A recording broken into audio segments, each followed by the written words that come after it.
إن الحمد لله نحمده ونستعينه ونستغفره ونؤمن به ونتوكل عليه ونعوذ بالله من شرور أنفسنا ومن سيئات أعمالنا من يهده الله فلا مضل له ومن يضلل فلا هادي له فلن تجد له وليا مرشدا فقد قال الله تعالى في كلامه المجيد وفي فرقانه حميد. أعوذ بالله من الشيطان الرجيم. بسم الله الرحمن الرحيم. إن الله وملائكته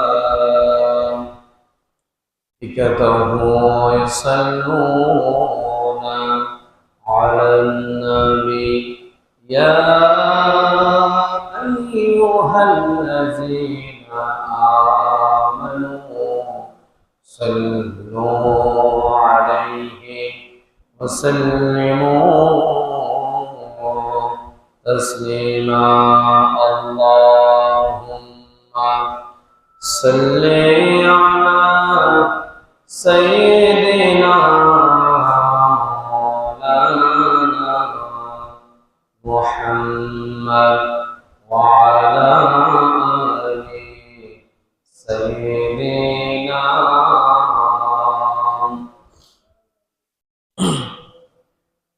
রজব শাবানে বরকত দাও, রমজানে মাসে গুনাহ ঝাড়াও। রজব শাবানে বরকত দাও, রমজানে মাসে গুনাহ ঝাড়াও। সপ্তাহে জুড়ে তুমি বরকত দাও, জুমার দিনেতে গুনাহ ঝাড়াও। জুমার দিনেতে গুনাহ ঝাড়াও। আল্লাহুম্মা সাল্লি আলা সাইয়্যিদিনা মাওলানা মুহাম্মদ ওয়া আলা سيدنا مولانا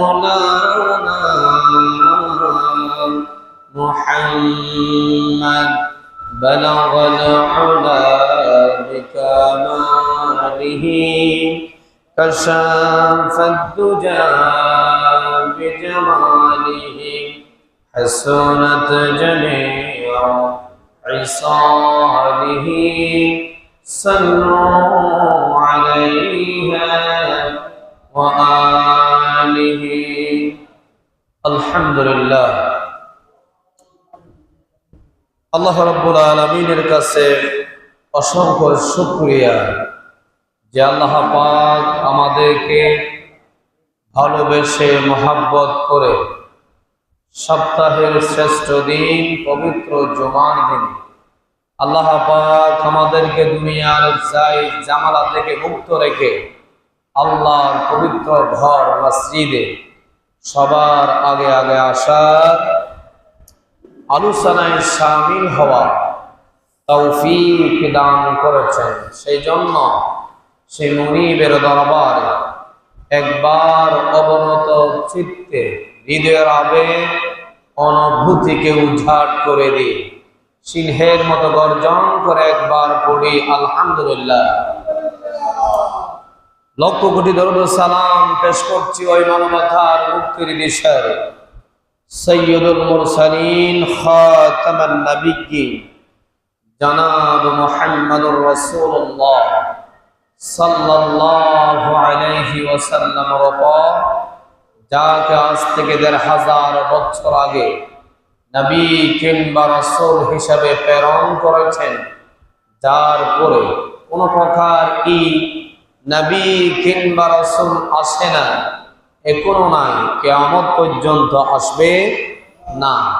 সম্মানিত উপস্থিতি মুসল্লিয়ানে কেরাম, আজকে আমাদের জুমার আলোচনার আলোচ্য বিষয় হচ্ছে জুমার ফজিলত। আজকে জুমার দিনের ফজিলত ও গুরুত্ব, আর আজকে জুমার দিনে আমাদের জন্য কি কি আমল এবং করণীয় রয়েছে, আমরা সেগুলো সম্পর্কে আজকে আলোচনা করব ইনশাআল্লাহ। আল্লাহ পাক রব্বুল আলামিন আমাকে বলার, আপনাদেরকে শোনা, শুনে উভয়কে আমল করা তৌফিক দান করুক, সবাই বলে আমিন।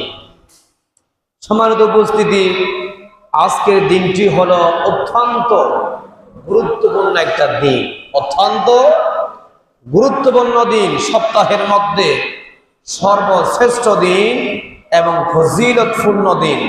হাদিসের ভাষা আজকের দিনকে বলা হয় সাইয়্যিদুল আইয়াম। হাদিসের ভাষা আজকের দিনকে কি বলা হয়? সাইয়্যিদুল আইয়াম, মানে হচ্ছে সপ্তাহের মধ্যে যতগুলা দিন আছে সব দিনের সরদার হচ্ছে আজকে জুমার দিন। কন্যা সুবহানাল্লাহ। আজকে জুমার দিন হচ্ছে কি, সপ্তাহের মধ্যে যতগুলা দিন আছে সব দিনের সরদার আজকে জুমার দিন। আজকে জুমার দিন হচ্ছে অত্যন্ত গুরুত্বপূর্ণ। কন্যা সুবহানাল্লাহ। সারা বছরের মধ্যে গুরুত্বপূর্ণ একটি দিন আছে, সেই দিনকে বলা হয়, আমরা অনেকবার বলেছি, আরাফার দিন। কোন দিন? আরাফার দিন। এটা হচ্ছে পুরা বছরে একটা দিন গুরুত্বপূর্ণ, সেটি হচ্ছে কি, আরাফার দিন। এরপরে সারা বছরের মধ্যে সর্বশ্রেষ্ঠ রাত, যে রাতের নাম হচ্ছে কদর রাত। কন্যা সুবহানাল্লাহ। এরপরে পুরা বছরের মধ্যে সর্বশ্রেষ্ঠ একটি মাস আছে, যে মাসের নাম হচ্ছে রমাদান। এই মাসের নাম কি? রমাদান। আর সপ্তাহের মধ্যে সর্বশ্রেষ্ঠ দিন হচ্ছে আইয়ামে সাইয়্যিদুল আইয়াম ইয়াউমুল জুমআ। ইয়াউমুল কি? জুমআ। এটি হচ্ছে সপ্তাহের মধ্যে সর্বশ্রেষ্ঠ দিন। কন্যা সুবহানাল্লাহ। আমরা আজকের আলোচনাকে 5টি পয়েন্টে ভাগ করেছি। কয়টি পয়েন্টে? 5টা পয়েন্টে। আজকের আলোচনা হবে 5টা বৈশিষ্ট্যের উপর। একটি হচ্ছে, শুরুতে আমরা জেনে নেব জুমার দিনের গুরুত্ব ও ফজিলত। 2 নম্বর পয়েন্ট, জুমার দিনকে কেন ইয়াউমুল জুমআ নামকরণ করা হয়েছে। কি করা হয়েছে? ইয়াউমুল জুমআ নামকরণ কেন করা হয়েছে। 3 নম্বরে আমরা জেনে নেব জুমার দিনে কি কি আপনার আমার জন্য নবী করিম সাল্লাল্লাহু আলাইহি ওয়াসাল্লাম আমল শিখিয়ে দিয়ে গিয়েছেন, সেটা আমরা শুনব। 4 নম্বর পয়েন্ট হবে জুমার প্রচলন শুরু হয়েছে কখন থেকে। আর 5 নম্বর পয়েন্ট হচ্ছে জুমার সালাতের হুকুম কি। জুমার সালাতের কি হুকুম কি। এই 5টা বিষয়ের উপরে আমরা আজকে আলোচনা করব ইনশাআল্লাহ। সম্মানিত উপস্থিতি মুসল্লি ভাইরা, কেউ যদি আমাদেরকে প্রশ্ন করে জুমার দিনের এত ফজিলত কেন, আমি তার উত্তরে বলবো জুমার দিনটা এত গুরুত্বপূর্ণ কেন, আমরা তার উত্তরে বলবো আল্লাহ রাব্বুল আলামিন সপ্তাহের মধ্যে যে জুমার দিনকে এত গুরুত্বপূর্ণ করেছেন, এর একমাত্র গুরুত্ব হলো কোরআনে কারীমের মধ্যে আজকের দিনকে কেন্দ্র করে আল্লাহ রাব্বুল আলামিন একটা সূরা নাযিল করে দিয়েছেন। সুবহানাল্লাহ।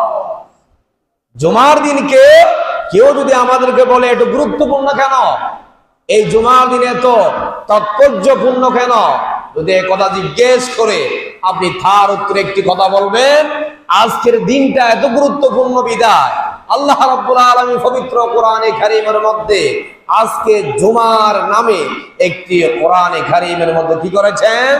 সূরা নাযিল করে দিয়েছেন। কন্যা সুবহানাল্লাহ। সেই সূরাটা পবিত্র কোরআনে কারীমের 62 নম্বর সূরা। কত নাম্বার? 62 নম্বর সূরা, সূরা জুমআ।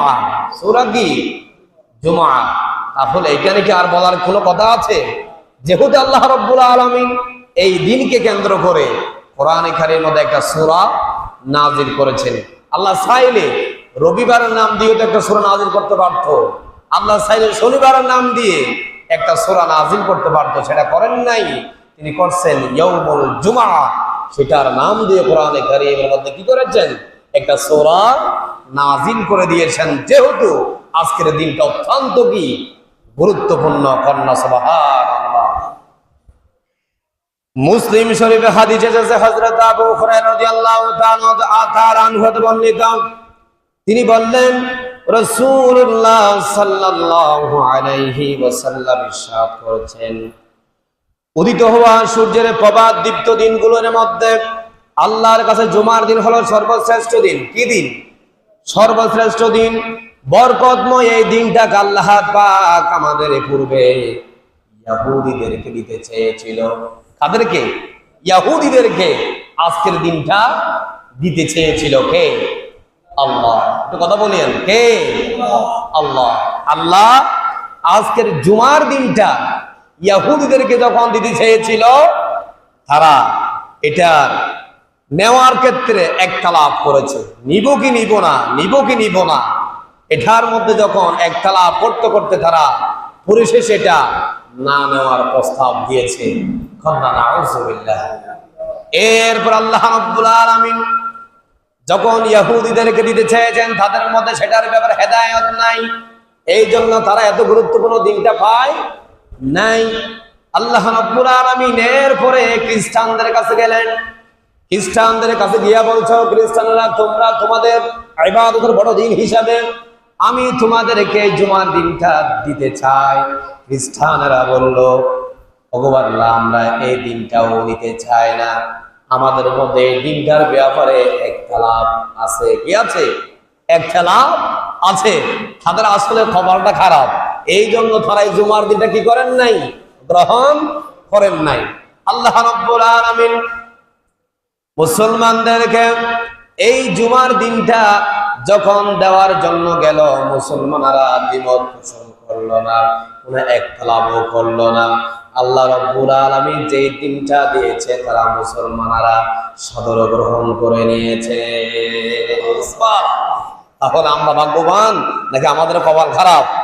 আমাদের ভাগ্যবান, আমাদের কপালটা ভালো। এই জন্য আমরা সপ্তাহের মধ্যে যে দিনের, সপ্তাহের যতগুলা দিন আছে সব দিনের সরদার বলা হয়েছে জুমাবারকে। কি বারকে? জুমাবারকে। এই জন্য আল্লাহ রাব্বুল আলামিন আমরা মুসলমানদেরকে দিয়েছে। আমরা মুসলমানরা এই দিন সম্পর্কে কোনো একতলাপ করি নাই, আমরা এই দিনটা কবুল করে নিয়েছি। সুবহানাল্লাহ। এই দিনটা অত্যন্ত গুরুত্বপূর্ণ। আল্লাহ রাব্বুল আলামিন এটা ইহুদি খ্রিস্টানদেরকে দিতে চেয়েছিল, তাদের কপাল খারাপ, তারা নিতে পারে নাই। আর মুসলমানদের ভাগ্য ভালো বিদায় আমরা এই দিনটা গ্রহণ করে নিয়েছি। এটা আমাদের সপ্তাহের মধ্যে বড় দিন হিসাবে পরিচিত হয়ে গিয়েছে। কন্যা সুবহানাল্লাহ। তাহলে কথা বলতে পারেন, কষ্ট করতে পারেন, মাওলানা ইহুদিদের বড় দিন তাহলে কি? ইহুদিদের বড় দিন হচ্ছে শনিবার। কিবা? শনিবার। এটা হচ্ছে ইহুদিদের বড় উৎসবের দিন। আর খ্রিস্টানদের বড় দিন হচ্ছে রবিবার। কিবা? রবিবার। খ্রিস্টানদের বড় দিন কি? রবিবার। আর ইহুদিদের শনিবার। আর মুসলমানদের ইয়াউমুল জুমআ, শুক্রবার। আজকের দিনটাকে মুসলমানদের জন্য আল্লাহ রাব্বুল আলামিন নিয়ামত হিসাবে আমাদের কাছে প্রেরণ করেছেন। কন্যা সুবহানাল্লাহ। জুমার এই দিনটি সাইয়্যিদুল আইয়াম ইয়াউমুল জুমআ, এটি হচ্ছে সপ্তাহের মধ্যে শ্রেষ্ঠ দিন। সপ্তাহের দিবসগুলোর নেতা জুমার দিনকে বলা হয়েছে। সাপ্তাহিক এই দিনকে আবার অন্য আরেক হাদিসের মধ্যে ঈদের দিনও বলা হয়েছে। সুবহানাল্লাহ। মুসলমানদের দুইটা ঈদ, একটি হচ্ছে ঈদুল ফিতর, একটি হচ্ছে ঈদুল আযহা, আর আরেকটি আল্লাহ রাব্বুল আলামিন তার প্রিয় নবী মুহাম্মদ সাল্লাল্লাহু আলাইহি ওয়াসাল্লাম তার হাদিসের মধ্যে বলছে, এই দুটা ঈদের চেয়ে এই জুমার দিন হচ্ছে তোমাদের জন্য আরো গুরুত্বপূর্ণ। কন্যা সুবহানাল্লাহ। তাহলে প্রশ্ন করতে পারেন, ঈদের দিন আমরা এত কিছু করি, জুমার দিনে তো আমরা এত ইন্তজাম করি না। করি না। কিন্তু আজকে জুমার দিনে যে নামাজ, এটি হচ্ছে ফরজ। এটা কি ফরজ। আর ঈদের দিন পড়া কি, ঈদের নামাজ পড়া কি ওয়াজিব। না, ঈদের নামাজ পড়া কি ওয়াজিব। তাহলে ওয়াজিবের চেয়ে ফরজের গুরুত্ব বেশি না? বেশি কিনা? অবশ্যই বেশি। এই জন্য দুই ঈদের চেয়ে আল্লাহ রাব্বুল আলামিনের প্রিয় নবী মুহাম্মদ সাল্লাল্লাহু আলাইহি ওয়াসাল্লাম বলছে, জুমার দিন হচ্ছে আরো গুরুত্বপূর্ণ তোমাদের জন্য। এই জুমার দিনেও আমি ঈদের দিন হিসাবে আখ্যায়িত করেছি। কন্যা সুবহানাল্লাহ। তাহলে আমাদের সেদিকে কি রাখতে হবে? খেয়াল রাখতে হবে। ইবনে মাজাহ হাদিস, এর মধ্যে হাদিস এসেছে বিশ্ব নবীর ভাষায় দুইটি ঈদের চেয়ে জুমাবারকে কি বলেছেন? সর্বশ্রেষ্ঠ বলেছেন। এই দিনটা এত গুরুত্বপূর্ণ কেন, আমরা এবার এটা জানবো। ইবনে মাজাহর বর্ণনায় হাদিস এসেছে, বিশ্ব নবী সাল্লাল্লাহু আলাইহি ওয়াসাল্লাম এই জুমাবারকে বেশি গুরুত্ব দেওয়ার কারণ হলো, ফার্স্টটি জুমাবারকে কেন বেশি গুরুত্ব দেওয়া হলো, এর কারণ হলো কয়টা? পাঁচটা। জুমাবারকে কেন গুরুত্বপূর্ণ করেছেন, এর কারণ কয়টা বললাম? পাঁচটা। মনে রাখবেন, 1 নাম্বার, আজকে জুমার দিনে আল্লাহ রাব্বুল আলামিন হযরতে আমাদের আদি পিতা হযরতে আদম আলাইহিস সালাতু ওয়াস সালামকে দুনিয়ার মধ্যে আগমন করায় আছে। আজকের দিনটা শ্রেষ্ঠ হওয়া 1 নাম্বার কারণ হলো হযরত আমাদের আদি পিতা হযরত আদম আলাইহিস সালাতু ওয়াস সালামকে আজকের জুমাবার দুনিয়ার জমিনে কি করায়ছেন? সৃষ্টি করেছেন, আগমন করেছেন, তাকে সৃষ্টি করেছেন। 2 নাম্বার কারণ হলো আজকে জুমার দিনে আল্লাহ রাব্বুল আলামিন আমাদের আদি পিতা হযরতে আদম আলাইহিস সালাতু ওয়াস সালামকে জান্নাত থেকে বের করে দিলেন। জান্নাত থেকে বের করে দিলেন। কেন বের করলেন সেই ঘটনা আপনারা অবশ্যই অনেকে জানেন। হাওয়া আর আদম আলাইহিস সালামের দুইজন জান্নাতের মধ্যে সৃষ্টি করেছেন। দুইজনকে কোথায় সৃষ্টি করেছে? জান্নাতের মধ্যে। ওখানে আদম আলাইহিস সালাম একটা ভুল করেছিল, সেই ভুলের কারণে নিজের উপর জুলুম করেছে। এই জন্য আল্লাহ পাক রব্বুল আলামিন তাদেরকে আজকে জুমার দিনে ওই জান্নাত থেকে বের করে দিয়েছিলেন। কন্যা সুবহানাল্লাহ। ওখান থেকে বের করে দেওয়ার পরে হযরত আদম আলাইহিস সালাতু ওয়াস সালাম অনেকদিন পর্যন্ত বাহিরে ছিলেন, জান্নাতে ঢুকতে পারছিলেন না। অসংখ্যবার আল্লাহ রাব্বুল আলামিনের কাছে তওবা করেছে। আল্লাহ রাব্বুল আলামিন তার তওবা কবুল করেছেন, কিন্তু পরে করেছেন একটু তাকে আগে কষ্ট দিয়েছে। তুমি যে ভুল করেছো সেই ভুলের বদলা তুমি আগে ভোগ করো, এরপরে তোমার দোয়া কবুল করে নেওয়া হবে।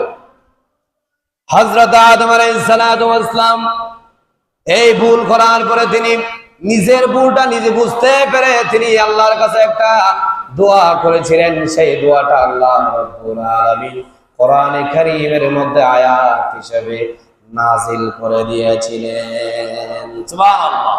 সেই দোয়াটা হলো রব্বানা যালামনা আনফুসানা ওয়া ইল্লাম তাগফির লানা ওয়া তারহামনা লানাকুনান্না মিনাল খাসিরিন। আল্লাহু আকবার। আদম আলাইহিস সালাম বলছো, গো আল্লাহ, আমি তো নিজের উপর নিজে জুলুম করে ফেলেছি। ওগো আল্লাহ রাব্বুল আলামিন, আপনি আমার জন্য তওবা কবুল না করেন। আমরা কার কাছে যাব? আমাদের সৃষ্টিকর্তা তো আরেকটা নাই। আপনার কাছে আমার ভুলটা স্বীকার করেছি, আপনার কাছে তওবা করেছি। আল্লাহ রাব্বুল আলামিন এই দোয়াটা পড়ে যখন দোয়া করলে তার দোয়াটা কবুল করে নিলেন। সুবহানাল্লাহ। তাহলে এই দোয়াটা আমরা বেশি বেশি নামাজে মোনাজাতের মধ্যে পড়বো, ঠিক কি না? যেহেতু আদম আলাইহিস সালাম বড় একটা ভুল করে তিনিও কি পেয়েছেন? মাপ পেয়েছেন। তাহলে আপনি আমিও মাপ পেতে পারি। এই জন্য আমরা ভুল করলে আল্লাহর কাছে এই দোয়াটা বেশি বেশি পড়বো। লম্বা সূরা দোয়া বেশি বলা দরকার নাই, দোয়ার মতো দোয়া একটা বললেই চলে, ঠিক কি না? এই জন্য বেশি লম্বা না, এই দোয়াটা আপনারা যে নাও জানেন হুজুরদের কাছ থেকে শিখে নেবেন। এটা নামাজের পর আল্লাহর কাছে যখন হাত তুলে দোয়া করবেন এটা বেশি বেশি পড়বেন। এরপরে 3 নাম্বার কারণ হলো আজকের দিনকে শ্রেষ্ঠত্ব ঘোষণা করার 3 নাম্বার কারণ হলো বৈশিষ্ট্য হলো আজকে জুমার দিন আল্লাহ রাব্বুল আলামিন হযরত আদম আলাইহিস সালাতু ওয়াস সালামকে দুনিয়ার জমিন থেকে বিদায় করে দিলেন। হযরত আদম আলাইহিস সালাম দুনিয়ার জমিন থেকে চলে গিয়েছে আজকে জুমার দিনে। এই জন্য আজকে জুমার দিনে 3 নাম্বার বৈশিষ্ট্য হচ্ছে আজকে জুমার দিনের শ্রেষ্ঠত্ব ঘোষণা করেছেন। আজকের এই দিনে হযরত আদম আলাইহিস সালামকে আল্লাহ রাব্বুল আলামিন দুনিয়ার জমিন থেকে কি করে দিয়েছে? বিদায় করে দিয়েছেন। 4 নাম্বার কারণ হলো আজকের দিনকে তো শ্রেষ্ঠত্ব দেওয়া 3 নাম্বার। 4 নাম্বার কারণ হলো জুমার দিন এমন একটি সময় রয়েছে বান্দা আল্লাহ রাব্বুল আলামিনের কাছে যা চাইবে আল্লাহ রাব্বুল আলামিন তার দোয়া কবুল করে নেবে। সুবহানাল্লাহ। আজকে জুমার দিন এত গুরুত্বপূর্ণ। আজকের দিনের মধ্যে এমন একটা সময় আছে, সময়ের কথা বলা হয়েছে এখানে। দিন তো দিনেই, এখন তো সময়ের কি আমরা অপেক্ষায় আছি। আসর হবে, মাগরিব হবে, রাত হবে, আগামী কাল যখন হয়ে যাবে তখন শনিবার হবে। ইয়াউমুস সাবতি, ইয়াউমুস কি সাবতি, এটাকে বলা হয় শনিবার। ইয়াউমুল জুমআ শুক্রবার, এটা আরবির মধ্যে বলা হয়। ইয়াউমুস সাবতি কি শনিবার। এটা যখন রাত ঘনিয়ে যাবে তখন দিন যখন আসবে তখন আমরা শনিবার বলতে পারি। আজকের দিনটার মধ্যে এমন একটা সময় আছে যে সময়ের মধ্যে আপনি বান্দা আল্লাহর কাছে দোয়া করবেন, আল্লাহ রাব্বুল আলামিন আপনার দোয়ার ডাইরেক্ট কবুল করে নেবেন। সুবহানাল্লাহ। সেই সময়টা কি আমি আপনাদেরকে বলেছি অনেকবার, আসরের পরে। কিসের পরে? এটার ব্যাপারে হাদিসের মধ্যে কিন্তু 40টা একতলা বাড়ছে। সব আলেমেরা একমত হয়ে আসরের সময়কে নির্ধারণ করেছে। এই হাদিসটা সহিহ। অন্যান্য রাওয়ায়াতে আসরের কথাটা বলা হয়েছে। যেহেতু আপনাদেরকে আমি বলেছিলাম বিদায় হজের ভাষণের সময় আল্লাহ রাব্বুল আলামিন নবী করিম সাল্লাল্লাহু আলাইহি ওয়াসাল্লামের উপর একটা আয়াত নাযিল করেছিলেন। ওই সময়টা ছিল আসরের নামাজের পরে। এই জন্য জুমাবার ছিল ওই দিন। আবার এই জন্য জুমাবার আসরের নামাজের পরে দোয়া কবুলের সময়। কিসের সময়? দোয়া কবুলের সময়। এই জন্য আজকের জুমাবারকে শ্রেষ্ঠত্ব দেওয়া হয়েছে। 5 নাম্বার, আল্লাহ রাব্বুল আলামিন আজকের জুমাবারকে কেন শ্রেষ্ঠত্ব দেওয়া হয়েছে? আল্লাহ রাব্বুল আলামিন যেদিন কিয়ামত সংঘটিত করবে, আকাশ আর জমিন সবগুলা আল্লাহ রাব্বুল আলামিন যেদিন ধ্বংস করে দেবে সেই দিন হলো ইয়াউমুল জুমআ। আজকে জুমাবার দিন কিয়ামত সংঘটিত করা হবে। এই জন্য আজকের দিনের শ্রেষ্ঠত্ব ঘোষণা করেছেন। সুবহানাল্লাহ। এখন বোঝা গিয়েছে জুমাবারকে কেন শ্রেষ্ঠত্ব দেওয়া হয়েছে। 5টা কি বললাম? কারণ বললাম। কয়টা? 1 নাম্বার মনে আসেনি? আদম আলাইহিস সালামকে আল্লাহ রাব্বুল আলামিন জুমাবার কি করেছেন? সৃষ্টি করেছেন। এরপরে 2 নাম্বার হচ্ছে জান্নাত থেকে আবার এই দিনে বের করে দিয়েছেন। 3 নাম্বার হচ্ছে আজকের এই দিনে আদম আলাইহিস সালাম ইন্তেকাল করেছেন। আবার 4 নাম্বার কারণ হলো কোন বান্দা যদি আজকে জুমার দিন এমন একটা সময় আছে ওই সময়ের মধ্যে দোয়া করে আল্লাহ কি করে নেয়? কবুল করে নেয়। আর 5 নাম্বার কারণ হলো আজকে জুমাবার দিনে কিয়ামত সংঘটিত হবে। কি হবে? কিয়ামত সংঘটিত হবে।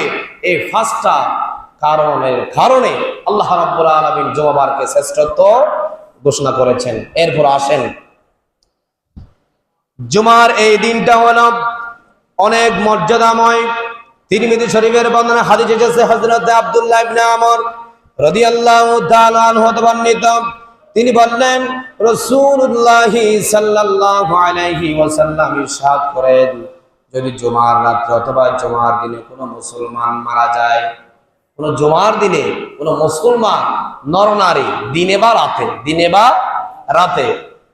রাতে যদি মারা যায়, আল্লাহ রাসূল সাল্লাল্লাহু আলাইহি ওয়াসাল্লাম বলেছেন, ওই বান্দাকে আল্লাহ রাব্বুল আলামিন কবরের আযাব থেকে মুক্তি দান করবে।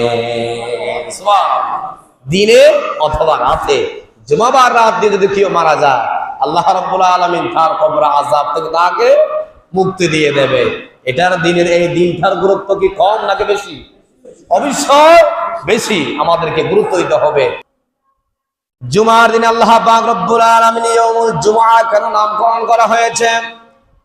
এর বেশ কয়েকটি কারণ রয়েছে। তার মধ্যে কয়েকটি কারণ হলো, এই দিনটিকে আল্লাহ রব্বুল আলামিন ইসলাম পূর্ব যুগে, ইসলাম দুনিয়াতে আসার আগে এই জুমাবারকে বলা হয় ইয়াউমুল আরুবা। কি বলা হয়েছে?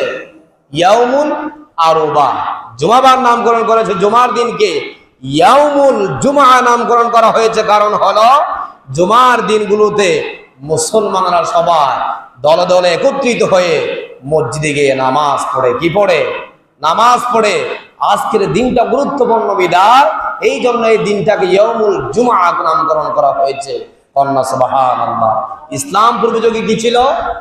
ইয়াউমুল আরুবা। ইয়াউমুল কি ছিল? আরুবা। এরপরে এসেছে ইয়াউমুল জুমআ। 3 নাম্বার, জুমার দিনে কি কি আমাদের জন্য করণীয় রয়েছে, আমল রয়েছে। আমি আমার ক্ষুদ্র জ্ঞান থেকে আমি 20টা আমল বের করেছি কোরআন এবং হাদিস থেকে। কয়টা? 20টা আমল আমি কোরআন এবং হাদিস থেকে বের করেছি। একটা বলবো, সময় যা কভার হয় আর কি সংক্ষেপে বলার জন্য চেষ্টা করবো। 1 নাম্বার, জুমার দিনে আমাদের 1 নাম্বার আমল হচ্ছে ফজরের নামাজটা মসজিদে এসে পড়া। কি পড়া? ফজরের নামাজটা জুমার দিনে মসজিদে এসে পড়া। এটা হচ্ছে কি বিশ্বনবীর কি সুন্নাহ। আর বিশ্বনবী তো কোনো নামাজ বাড়িতে পড়েন নাই, সব নামাজ, ফরজ নামাজ মসজিদে জামাতের সহিত কি করেছেন? আদায় করেছেন। তার অসুস্থ হওয়ার কারণে মারা যাওয়ার আগে তিনি এক ওয়াক্ত শুধু মসজিদে নববীতে যেতে পারেন নাই। তার শরীরের শক্তি যতক্ষণ পর্যন্ত ছিল, এক ওয়াক্ত নামাজ তিনি বাড়িতে স্বেচ্ছায় পড়েন নাই, মসজিদে তার ইমামতিতে সব নামাজ আদায় করতেন সব সাহাবীরা। কন্যা সুবহানাল্লাহ। কিন্তু বিশ্বনবী সাল্লাল্লাহু আলাইহি ওয়াসাল্লাম বলছে, জুমার দিনে 1 নাম্বার আমল হলো, তোমরা ফজরের নামাজটা কোথায় এসে পড়বা? মসজিদে এসে জামাতের সহিত পড়বা। আমি যদি এখন জিজ্ঞেস করি, আপনারা আজকে কারা কারা মসজিদে এসেছেন ফজর নামাজটা পড়ার জন্য? গুটি কয়েকজন ছাড়া বাকি সবাই হাত তুলতে পারবে না। আছে না? ফজরে মুসল্লি হয় 2 জন 3 জন, অতিরিক্ত হলে 5 জন, এর চেয়ে বেশি হয় না। আমাদের সমাজের মুসল্লিরা মনে করে ফজরের নামাজ বাড়িতে বললেই চলে, এটা মসজিদে পড়া লাগবে না, নিজে নিজে হাদিস বের করা আর কি। কিন্তু জুমার দিনের গুরুত্বপূর্ণ, এটা তাৎপর্য বেশি বিধায় মুহাম্মদ সাল্লাল্লাহু আলাইহি ওয়াসাল্লাম এটার কথা হাদিসের মধ্যে আলাদাভাবে এনেছেন। কন্যা সুবহানাল্লাহ। হযরত আব্দুল্লাহ ইবনে আমর রাদিয়াল্লাহু তাআলা আনহু বর্ণিত, তিনি বললেন, রাসূলুল্লাহ সাল্লাল্লাহু আলাইহি ওয়াসাল্লাম ইরশাদ করেছেন, আল্লাহর কাছে সর্বশ্রেষ্ঠ সালাত হচ্ছে জুমার দিন ফজরের নামাজ। সুবহানাল্লাহ। সবগুলা শ্রেষ্ঠের মধ্যে আর গুরুত্ব দিয়েছে জুমার দিনের ফজরের নামাজ। কন্যা সুবহানাল্লাহ। জুমার দিনে শ্রেষ্ঠত্ব দান করার কারণে ফজরের নামাজকে গুরুত্বপূর্ণ বোঝানোর জন্য তিনি আবার আলাদাভাবে কি দিয়েছেন? তাগিদ দিয়েছেন। কি দিয়েছেন? তাগিদ দিয়েছেন। তাহলে আমরা 1 নাম্বার জুমার দিনের আমলটা করব, ফজরের নামাজ কেউ বাড়িতে পড়বো না। আজান যদি কানে যেয়ে থাকে, আমরা যতই ঠান্ডা হোক না কেন লেপ এবং কম্বল থেকে উঠে মসজিদে এসে হাজিরা দেবো। ঠিক কিনা? এই প্রতিজ্ঞা করতে হবে। যেহেতু আমি হাত তুলে ওয়াদা করাতে চাই না, যেহেতু এটা অনেকের মিস্টেক হয়ে যায়, আবার ওয়াদা করলে আবার আরো গুনাহ হবে।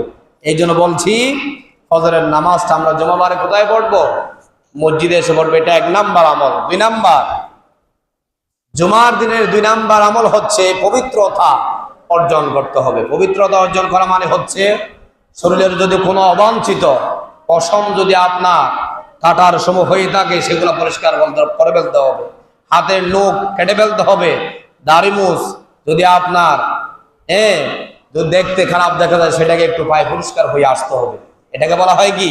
পবিত্রতা অর্জন করে আমাদের মসজিদে আসতে হবে। 3 নাম্বার, জুমার দিনে আমরা বেশি বেশি মুহাম্মদ সাল্লাল্লাহু আলাইহি ওয়াসাল্লামের উপরে দরুদ পাঠ করব।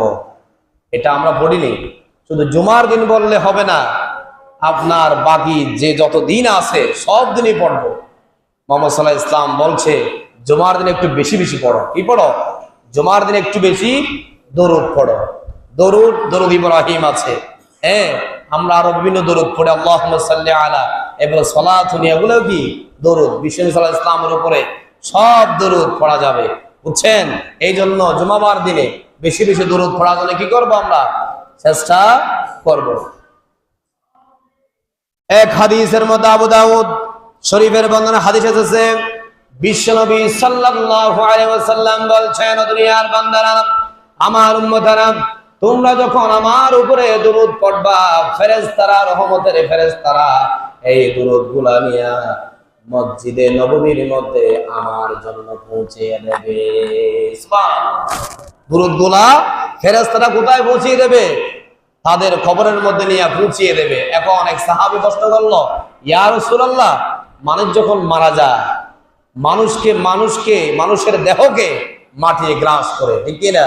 মানুষ যখন কবরে আমরা রাখি 1 মাস 2 মাস হয়ে গেলে সেটা ফসে গলে এটা মাটি খেয়ে ফেলে, ঠিক কিনা? আর আমরা দরুদ বলে ফেরেশতারা আপনার কাছে গেলে এটাকে আপনি পাবেন? কষ্ট করেছে কে? সাহাবী। মুহাম্মদ সাল্লাল্লাহু আলাইহি ওয়াসাল্লাম বলছেন, সাহাবী শুনে শোনো, তোমরা দরুদ পড়লে এটা আমার কাছে যাবে, ফেরেশতারা নিয়ে যাবে, ওই মাটি তোমাদেরকে গ্রাস করতে পারে। আল্লাহ রাব্বুল আলামিন ওই মাটিকে নিষেধ করেছেন কোন নবীর শরীরকে স্পর্শ না করার জন্য। সুবহানাল্লাহ। যতগুলো নবী আছে সবগুলার দেহ এটা কবরের মধ্যে যেমনে রাখে এমনি থাকবে, এগুলো মাটি গ্রাস করবে না। এটা নিষেধ কার? নিষেধ কার? আর আপনি আমি মারা গেলে 1 মাস পরে বা 2 মাস পরে 1 বছর পরে কবরটা খুলে দেখিয়েন, আপনার কোনো অস্তিত্ব দেখা যাবে না, ঠিক কিনা? এটা মাটি আপনাকে খেয়ে ফেলবে, মাটির দেহ মাটি খেয়ে ফেলবে। এটা আমরা অনেকেই কবর দেওয়ার সময় বলে, মিনহা খালাকনাকুম ওয়া ফিহা নুঈদুকুম ওয়া মিনহা নুখরিজুকুম তারাতান উখরা। এই দোয়াটা পড়ি কিনা? এটা কোরআন শরীফের আয়াত। এখানে বলা হয়েছে, হে মানুষ, তোমাকে সৃষ্টি করা হয়েছে মাটি থেকে, এই মাটি তোমাকে আবার গ্রাস করবে। কি করবে? গ্রাস করবে। অহংকার করার কোনো কারণ নাই, অহংকার করিও না। অহংকার হচ্ছে পতনের মূল। এরপরে 4 নাম্বার আমল হলো, জুমার দিনে 4 নাম্বার আমল হলো সূরাতুল কাহাফটা বেশি বেশি তেলাওয়াত করবেন জুমার দিনে। আজকের জুমার দিনে সূরা কাহাফ যারা পারেন বেশি বেশি তেলাওয়াত করবেন। মুহাম্মদ সাল্লাল্লাহু আলাইহি ওয়াসাল্লাম আজকের জুমার দিনে সূরা কাহাফ বেশি বেশি তেলাওয়াত করতেন। সুবহানাল্লাহ। সূরা কাহাফের ফজিলত বিশ্বনবী সাল্লাল্লাহু আলাইহি ওয়াসাল্লাম আবু সাঈদ খুদরি হতে বর্ণিত, তিনি বললেন, রাসূলুল্লাহ সাল্লাল্লাহু আলাইহি ওয়াসাল্লাম ইরশাদ করেছেন, যেই ব্যক্তি জুমার দিন সূরাতুল কাহাফ তেলাওয়াত করবে, এক জুমা থেকে আরেক জুমা আসা পর্যন্ত ওই বান্দা যত সগীরা গুনাহ করবে আল্লাহ রাব্বুল আলামিন সূরা কাহাফ তেলাওয়াত করার কারণে মাফ করে দিবেন। সুবহানাল্লাহ। সূরা কাহাফ তেলাওয়াত করলে আপনার চেহারার উজ্জ্বলতা বেড়ে যাবে এবং আপনার সপ্তাহের মধ্যে আজকে জুমা থেকে আগামী জুমা আসা পর্যন্ত যত সগীরা গুনাহ হয় সব গুনাহ কি করে দেবেন? মাফ করে দেবেন। এই জন্য আমরা সূরা কাহাফ তেলাওয়াত করার জন্য চেষ্টা করব। 5 নাম্বার আমল হচ্ছে আজকে জুমার দিনে যখন জুমার আজান হবে, দুনিয়ার সব কাজকর্ম বন্ধ করে মসজিদে চলে আসতে হবে। কোথায়? মসজিদে চলে আসতে হবে। আল্লাহ রাব্বুল আলামিন, এটা আমার মুখের কথা না, আল্লাহ রাব্বুল আলামিন পবিত্র কোরআনে কারীমের 62 নম্বর সূরা জুমার 9 নম্বর আয়াতের মধ্যে বলেছেন, ইয়া আইয়ুহাল্লাযীনা আমানু ইযা নুদিয়া লিসসালাতি মিন ইয়াউমিল জুমআতি ফাসআউ ইলা যিকিরিল্লাহি ওয়া যারুল বাই' যালিকুম খায়রুল লাকুম ইন কুনতুম তা'লামুন। আল্লাহু আকবার। এই আয়াতটা সূরা কোথায়? জুমার মধ্যে। কোন সূরা? সূরা জুমার 9 নম্বর আয়াত। এই আয়াতের এই সূরার মধ্যে আল্লাহ রাব্বুল আলামিন এই আয়াতটা নাযিল করে বলছে, ইয়া আইয়ুহাল্লাযীনা আমানু, হে ঈমানদারগণ, হে ঈমানদারগণ। আপনারা এখানে যে যারা এসেছেন, আমরা সবাই কি ঈমানদার? সবাই দুর্বল হবে ঈমানদার। আহারে ঈমানদারটা, আপনি ঈমানদার এটা বড় করে বলেন না, আমরা কি ঈমানদার? আল্লাহ বলছে কোরআন কারীমের মধ্যে, হে ঈমানদারগণ, আমরা সবাই ঈমানদার। ঈমানদারকে উদ্দেশ্য করে বলেছেন, ইয়া আইয়ুহাল্লাযীনা আমানু ইযা নুদিয়া লিস-সালাত মিন ইয়াউমিল জুমআতি ফাসআউ ইলা যিকিরিল্লাহ। যখন আযান হবে, ও দুনিয়ার বান্দারা, যখন আযান হবে, সাথে তোমরা দুনিয়ার সব যায় জামালা কাজ থেকে তোমরা বিরত থাকো। ফাসআউ ইলা যিকিরিল্লাহ, দৌড়ায় যাও কোথায়? জিকিরের উদ্দেশ্যে, নামাজের উদ্দেশ্যে। এখানে জিকির বলতে আলোচনা সহ, আপনার খুতবা সহ, নামাজ সহ সবগুলা চলে এসেছে। সবগুলো আল্লাহর জিকির। কার জিকির? এখন যে আলোচনা করছে এগুলা কার কথা? আল্লাহর কথা। এটা কাকে স্মরণ করা? আল্লাহকে স্মরণ করা। যখন খুতবা পরিবেশন করব, সেটাও আল্লাহর কথা, সেখানে রাসূলের কথা। এরপরে যখন আমরা নামাজ পড়বো, সেখানেও কার কথা? আল্লাহর কথা। এই জন্য ফাসআউ ইলা যিকিরিল্লাহ, তোমরা দৌড়ায়া যাও কোথায়? মসজিদের দিকে, জিকিরের দিকে। এখানে বলা হয়েছে দৌড়ায়া যাওয়ার জন্য। এখানে আবার তাফসীরের মধ্যে এসেছে ফাসআউ, দৌড়ায়া যাওয়ার মধ্যে একটা ব্যাখ্যা দিয়েছে। এখানে দৌড়ায়া যাওয়া বলতে আপনাকে একেবারে জুতা হাতে নিয়ে লঙ্গিটা তুলে একেবারে দৌড়ায়া যাওয়ার জন্য বলা হয় না। এখানে বলা হয়েছে নামাজকে গুরুত্ব দেওয়ার জন্য, জিকিরকে গুরুত্ব দেওয়ার জন্য আপনি আসবেন আদবের সহিত। কিসের সহিত? আদবের সহিত। একেবারে সুশৃঙ্খল ভাবে আসবেন। মসজিদের মধ্যে অনেকে আছে, জামাত চলে যাচ্ছে, ইমাম সাহেব দেখতেছে সূরা ফিল ধরেছে, কথার কথা সূরা ফিল প্রথম রাকাতে তিনি তেলাওয়াত করতেছেন।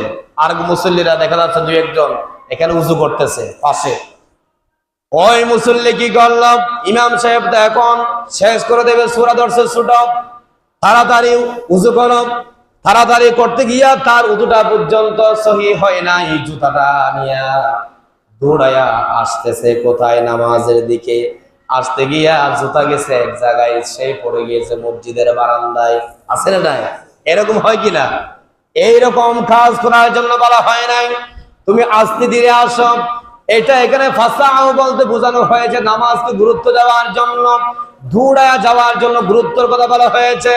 এইভাবে দৌড়ায়া যাওয়ার জন্য বলা হয় না, তোমার ক্ষতি হয়, এইরকম কাজ করার জন্য বলা হয় নাই। নামাজকে গুরুত্ব দিয়া সুশৃঙ্খল ভাবে উযু সুন্দর করে করে নামাজের মধ্যে এসে তুমি শামিল হয়ে যাও। সুবহানাল্লাহ। তাহলে আল্লাহ রাব্বুল আলামিন আপনাকে নামাজের তাকবীরুল্লাহর যদি আপনি সওয়াব না পান, আপনি জামাতের কি পাবেন? সওয়াব পাবেন। তাকবীরুল্লাহর সাথে নামাজ পড়লে এটা সওয়াব বেশি। যদি আপনি তাকবীরুল্লাহ না পান, প্রথম তাকবীর না পান, তারপরেও মনে কষ্ট আনবেন না। আল্লাহ রাব্বুল আলামিন আপনাকে জামাতের সওয়াব থেকে বঞ্চিত করবেন না। সুবহানাল্লাহ। এই জন্য ফাসআউ ইলা যিকিরিল্লাহ, যখন আমরা আযান শুনবো, সাথে সাথে ব্যবসা বাণিজ্য সব কর্মস্থল বন্ধ করে আমরা কোথায় চলে আসবো? মসজিদে। কই এখন তো 1:15 হয়ে গেছে, মসজিদে এখনো মুসল্লি হয় নাই। আমরা কি এখনো কি দুনিয়ার কাজ থেকে বিরত দেখেছি? না, এখনো অনেকে দোকান করতেছে, অনেকে মাঠের মধ্যে কাজ করতেছে, অনেকে নিজের কর্ম নিয়ে ব্যস্ত আছেন না। আল্লাহ বলছে যখন জুমার আযান শুনবা, সাথে সাথে কাজ বাদ দিয়ে তোমরা কোথায় যাও? মসজিদে যাও, আলোচনা শোনার জন্য, খুতবা শোনার জন্য, নামাজ পড়ার জন্য।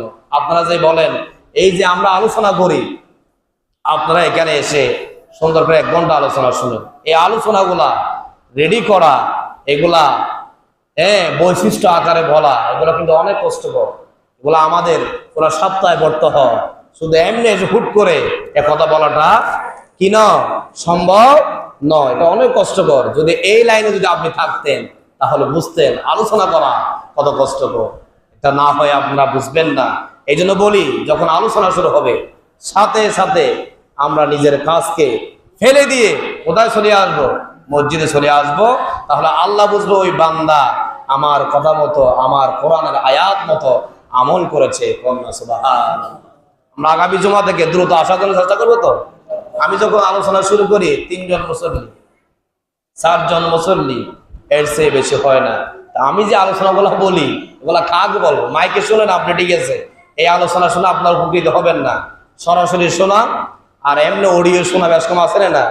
আমার আচার ভঙ্গি সবগুলা এখন আপনি দেখতেছেন, এখন আমার কথাগুলা বুঝতেছেন। মাইকের মধ্যে আপনি এতগুলো আলোচনা আপনি মনে রাখতে পারবেন না, ঠিক না? এই জন্য আমরা আগে আগে জুমাবার আসার জন্য কি করব? চেষ্টা করব। 6 নাম্বার আমল, জুমায় আসার আগে আমরা গোসল করব। কি করব? এটা একটা আমল। আর জুমার দিন গোসল করা বিশ্বনবী সাল্লাল্লাহু আলাইহি ওয়াসাল্লাম বলছে এটা ওয়াজিব। কি?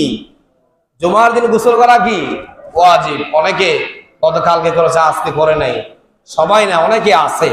কিন্তু আপনি এই কি করেছেন? রাসূল ইসলামের একটা সুন্নাহ আপনি আমল করেন নাই। এটা হচ্ছে গোসল করা আজকে জুমার দিন, এটা ওয়াজিব বলা হয়েছে। আমরা এই আজকের ওয়াজিবটা কি করব? পালন করব গোসল করে। 7 নাম্বার, জুমার দিনে শরীরের মধ্যে, মাথার মধ্যে তেল মালিশ করা। মুহাম্মদ সাল্লাল্লাহু আলাইহি ওয়াসাল্লাম প্রতিদিন কি করতেন? তেল মালিশ করতেন। জুমাবার একটু বেশি করে মাজতেন। কোন তেল মাজবেন? কিতাবের মধ্যে রাসূল সাল্লাল্লাহু আলাইহি ওয়াসাল্লাম জাইতুনের তেল মালিশ করতেন। কিসের তেল? জাইতুনের তেল অনেক উপকারী একটা তেল। এটা যখন আপনি মাথার মধ্যে দেবেন আপনার চুল তাড়াতাড়ি পাকবে না। অনেকের চুল সাদা হয়ে যায় না তাড়াতাড়ি, এখনো বিয়ে করে নাই, মাথার চুল সবগুলো পাকে গিয়েছে, আছে না? এরকম অনেক লোক আছে। শরীরের মধ্যে আপনি জাইতুনের তেল মাজবেন। আমরা এখন লোশন ইউজ করি, বাজার থেকে 250 টাকা 400 টাকা দামে। এই রসুন ওই তেলের মতো কাজ করবে না। ওই তেল যদি আপনি ব্যবহার করেন মৃত্যুর আগ পর্যন্ত আপনার চামড়া এটা কি হবে না, এটা এরকম টাইট থাকবে। ওই তেলের মধ্যে এত গুণ আছে। এজন্য এই তেলটা ব্যবহার করতেন কে? মুহাম্মদ সাল্লাল্লাহু আলাইহি ওয়াসাল্লাম। আমরাও এই তেলটা ব্যবহার করার জন্য চেষ্টা করব। তেলের নাম কি বললাম? জাইতুনের তেল। এখন তো আমাদের মার্কেটে কত তেল আছে। 8 নাম্বার আমল হচ্ছে আমরা আজকে জুমার দিনে আতর সুগন্ধি ব্যবহার করব। কি করব? আতর সুগন্ধি ব্যবহার করব। 9 নাম্বার আমরা মিসওয়াক করব। কি করব? মুহাম্মদ সাল্লাল্লাহু আলাইহি ওয়াসাল্লাম প্রতি ওয়াক্ত নামাজ পড়ার আগে মিসওয়াক করতেন। কি করতেন? আমরা করি ব্রাশ। আমরা করি কি? সুন্নতের বিপরীত। সুন্নতের কি? বিপরীত। ব্রাশ করলে দাঁত নষ্ট হয়ে যায়। অনেকে ডাক্তার বলেছে এই ব্রাশ করার কারণে আপনার দাঁত ফাঁকা হয়ে যায়। কি হয়ে যায়? ফাঁক হয়ে যায়। মিসওয়াক করলে দাঁত শক্ত হয়, দাঁতের গোড়া কি হয়? শক্ত হয়। আমরা 5 ওয়াক্ত হাসবা মিসওয়াক করার জন্য কি করব? চেষ্টা করব। 10 নাম্বার আজকের জুমার দিনের আমল হচ্ছে সুন্দর কাপড় পরিধান করে আমরা মসজিদে আসবো। যেভাবে সুন্দর করে আসা যায়। অনেকে আছে নতুন জামা এখনো বের করে নাই বিয়ের বাড়ি যাওয়ার জন্য, ঠিক কিনা? বিয়ের বাড়ির চেয়ে আপনি মসজিদে আসবেন, এটা অত্যন্ত গুরুত্বপূর্ণ। এর চেয়ে আরো এটা অনেক দামি ইবাদত। আপনি নতুন জামাটা মসজিদে পরে আসবেন অন্তত পক্ষে, ঠিক কিনা? আর পুরান জামা থাকলে এটা একটু ধুয়ে একটু পরিষ্কার করে আয়রন করে ওইটা পরে আসবেন। মসজিদে একটু স্বাচ্ছন্দ্য সুন্দরভাবে আসার জন্য কি করবেন? চেষ্টা করবেন। এরপর 11 নাম্বার আমল হচ্ছে জুমার দিনে সবার আগে আগে মসজিদে আসবেন। সবার আগে আগে একটু আগেই বলেছি, ফাসাউ ইলা যিকরিল্লাহ, যখন আযান শুনবেন সাথে সাথে কোথায় আসবেন? মসজিদে চলে আসবেন। বুখারীর বর্ণনায় হাদিস এসেছে, মুহাম্মদ সাল্লাল্লাহু আলাইহি ওয়াসাল্লাম বলেছেন, জুমার দিনে যে ব্যক্তি আগে আগে আসবে তাদের জন্য সুসংবাদ রয়েছে। 1 নাম্বার আমল হলো যে ব্যক্তি জুমার দিনে মসজিদে আগে আগে আসবে তার জন্য আল্লাহ রাব্বুল আলামিন বিশাল একটা সওয়াবের অফার দিয়েছেন। আজকে জুমার দিনে মসজিদের দরজার মধ্যে কিছু রহমতের ফেরেশতারা দাঁড়িয়ে থাকে। কি থাকে? রহমতের ফেরেশতারা দাঁড়িয়ে থাকে। তাদের হাতের মধ্যে একটা রেজিস্টার্ড খাতা থাকে, তারা শুধু মানুষের নাম লিখে কে আগে আসে আর কে পরে আসে তাদের নাম লিস্ট করে, আর যিনি আগে আসবে তার জন্য বড় একটা সওয়াবের অফার আছে না নাই? আছে। এক নাম্বার, যে ব্যক্তি প্রথমে মসজিদে এসে প্রবেশ করবে তার জন্য একটা উট কুরবানি করলে যত সওয়াব হবে তার সমপরিমাণ সওয়াব আল্লাহ রাব্বুল আলামিন ওই বান্দার আমলনামায় দান করবে। আল্লাহ সুবহানাল্লাহ। তাহলে ওই সওয়াব কি আমরা যারা এখন আসতেছি তারা কি পেয়েছি? তারা কি পেয়েছি?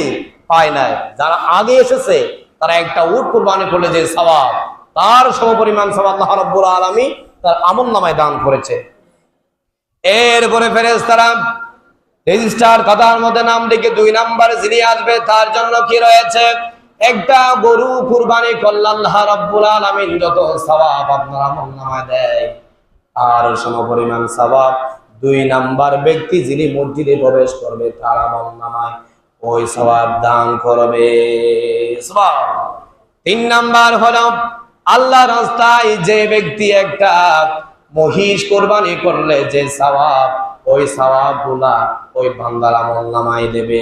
4 নাম্বার হলো একটা ছাগল কুরবানি করলে যে সওয়াব ওই সওয়াব আল্লাহ রাব্বুল আলামিন ওই বান্দার উপরে কি করবে? ওই বান্দার আমলনামায় লিখে দেবে। এরপরে একটা মুরগ যখন কুরবানি করবেন আল্লাহর রাস্তায় দান করবেন, সদকা করবেন, ওর তার সমপরিমাণ সওয়াব আপনি আল্লাহ রাব্বুল আলামিন আপনার আমলনামায় দান করবে। একদম লাস্টে একটা ডিম যদি সদকা করলে আল্লাহ রাস্তায় দান করলে যে সওয়াব তার সমপরিমাণ সওয়াব একদম 6 নম্বরে যিনি আসবে তার আমলনামায় ডিমের সওয়াব দেওয়া হবে। যখন আলোচনা শেষ হয়ে যাবে আমরা তখন সুন্নত পড়ে খুতবার জন্য রেডি হয়, ঠিক কিনা? খুতবার জন্য রেডি হয় কিনা? রেডি হয়। বিশ্বনবী সাল্লাল্লাহু আলাইহি ওয়াসাল্লাম বলছে যখন 6 নাম্বার পর্যন্ত সওয়াব দেওয়া শেষ হয়ে যাবে, যখন ইমাম সাহেব খতিব সাহেব যখন খুতবা দেবে সাথে সাথে ওই ফেরেশতা তার খাতাগুলা গুছায়া তিনিও তোমাদের সাথে খুতবা শোনার জন্য বসে পড়ে যায়। সুবহানাল্লাহ। এরপরে যারা আসে গত থেকে চিন্তা করে হুজুর আলোচনা শেষ করেছে এখন খুতবা দেবে, খুতবা দিতে লাগে 7 মিনিট বা 8 মিনিট, এরপরে গেলে তো নামাজ পাবো। তো তারা যদি তখন আসে এই সওয়াবগুলো কি তারা পাবে? খাতা তো বন্ধ হয়ে গিয়েছে, রেজিস্টার খাতা কি হয়ে গিয়েছে? বন্ধ হয়ে গিয়েছে। রহমতের ফেরেশতা আপনার সাথে বসে গিয়েছে আর আপনি তালাশ করলে সওয়াব পাবেন না। এই জন্য বলি তাড়াতাড়ি আমরা আগে আগে মসজিদে জুমার দিনে আসার জন্য কি করব? চেষ্টা করব, অবশ্যই চেষ্টা করব। যেহেতু এই আমল করেছেন কে? মুহাম্মদ সাল্লাল্লাহু আলাইহি ওয়াসাল্লাম। অনেক আমলের কথা, সময় তো একেবারে শেষ হয়ে গিয়েছে। 12 নম্বর তাড়াতাড়ি বলে দিচ্ছি, জুমার দিনে পায়ে হেঁটে হেঁটে আসার জন্য মসজিদে কি করবেন? চেষ্টা করবেন। পায়ে হেঁটে আসলে কি লাভ? বিশ্বনবী সাল্লাল্লাহু আলাইহি ওয়াসাল্লাম এক হাদিসের মধ্যে বলছে আমার বান্দারা যখন জুমার দিন পায়ে হেঁটে মসজিদে আসবে আল্লাহর রহমতের ফেরেশতারা তাদের আমলনামার মধ্যে 1 বছর নফল রোজা রাখলে যে সওয়াব এবং নফল নামাজ পড়লে যে সওয়াব তার সমপরিমাণ সওয়াব আল্লাহ রাব্বুল আলামিন ওই বান্দার আমলনামায় দান করবে। আল্লাহ সুবহানাল্লাহ। পায়ে হেঁটে হেঁটে আসলে কোথায়? জুমার মধ্যে। এরপরে 13 নম্বর জুমার দিন মসজিদে এসে ঢুকার পরে 2 রাকাত নামাজ পড়বেন। 2 রাকাত নামাজের নাম হচ্ছে দুখুলুল মসজিদ বলা হয়েছে। এই 2 রাকাত নামাজ পড়ার জন্য চেষ্টা করবেন। আর 14 নম্বর আমল হলো জুমার দিনে মসজিদে প্রবেশ করে কাউকে ডেঙ্গিয়ে আপনি সামনে আসার জন্য চেষ্টা করবেন না। জুমার দিনে অনেক মানুষ হয়, লাস্ট এক ব্যক্তি এসেছে, সমাজের নেতা হোক, সমাজের কোন সর্দার হোক, আপনি সামনে কাউকে কষ্ট দিয়ে সামনে আসতে পারেন না। যেখানে আপনি জায়গা পেয়েছেন সেখানে দাঁড়িয়ে বসে যাবেন। এটা কার সুন্নাহ? মুহাম্মদ সাল্লাল্লাহু আলাইহি ওয়াসাল্লামের কথা হাদিসের মধ্যে বলেছে তুমি কাউকে কষ্ট দিয়ে সামনের কাতার আসার জন্য চেষ্টা করবেন না। একদিন মুহাম্মদ সাল্লাল্লাহু আলাইহি ওয়াসাল্লাম খুতবা দিচ্ছিলেন, এক সাহাবী মানুষকে ডেঙ্গিয়ে ডেঙ্গিয়ে সামনে আসতেছে। এখন মুহাম্মদ সাল্লাল্লাহু আলাইহি ওয়াসাল্লাম সাথে সাথে তার খুতবা বন্ধ করে দিলেন। বন্ধ করার পরে বলছে, এই সাহাবী তুমি আরো জনকে কষ্ট দিয়ে এখানে সামনে আসতেছ, এইভাবে তো আসা ঠিক নয়, তুমি ওই জায়গায় বসে পড়ো, ওই জায়গায় বসে পড়ো। আর সামনে আসার ওই সাহাবী সুযোগ পায় নাই। ওখান থেকে বোঝা যায় কাউকে কষ্ট দিয়ে ডেঙ্গিয়ে সামনে আসা যাবে না। যেখানে জায়গা পেয়েছেন সেখানে বসে যাবেন। এরপরে 15 নাম্বার আমল হচ্ছে চুপ করে জুমার খুতবা শোনা। খুতবা যখন চলবে কোনো কথা বলা যাবে না, চুপ করে খুতবা শুনবেন। 16 নাম্বার হচ্ছে জুমার দিনে খতিব সাহেবের কাছাকাছি বসার জন্য চেষ্টা করবেন।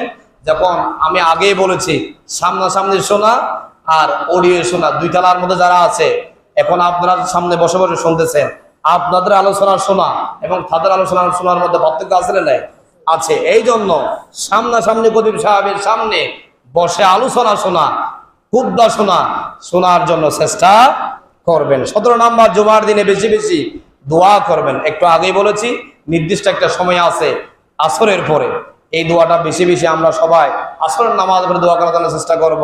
এখন কি বলবো, জুমার দিনে তো মসজিদ ভরপুর হয়ে যায়, আসরের নামাজে মসজিদ হয়ে যায় 10 জনের বেশি হয় না, ঠিক কি না?